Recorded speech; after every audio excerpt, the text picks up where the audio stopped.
তো বন্ধুরা, আমার রান্না এখন কমপ্লিট হয়ে গেছে। তো চলো, এই ডিমের ঝোল, কাঁচা লঙ্কা দিয়ে সাদা সাদা তরকারি, কাঁচা লঙ্কা, আদা, পেঁয়াজ, রসুন সব বেটে নিয়েছি। এই ডিমের তরকারি, আর এখানে আছে মাছের মাথা দিয়ে বাঁধাকপির চচ্চড়ি, আর এখানে আছে কালকেরার তরকারি। কালকে একটু মাছের তরকারি করেছিলাম, মাছ অল্প একটু আছে, মাছ আছে, মাছের ডিমের মানে আছে একটু,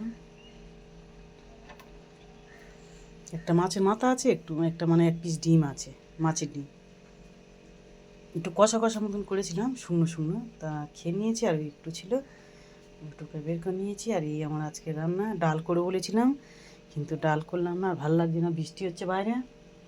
জামা কাপড় যেদিন যেদিন কাচবো সেই দিনে আমার বৃষ্টি হবে। দেখো কত জামা কাপড় কেচেছি, দেখো সব তুলে নিয়ে রেখে দিয়েছি। বেড কাভার কেচেছি 3টে, জামা কাপড় দেখ সব, দেখো কত কেচেছি, দেখো একদিনে কত কেচেছি। দেখো যেদিন আমি কাচবো মোটামুটি সেদিনই বৃষ্টি হওয়া চাই। দেখো বাইরে বৃষ্টিটা দেখো। আর আমাদের গাছে কত ফুল ফুটেছে, দেখো প্রচুর জবা ফুল ফুটেছে, আর নীলকণ্ঠ ফুলও কান ফুটেছে। এখানে দুটো গোলাপ ফুল আছে, এই একটা, এই একটা। চলো।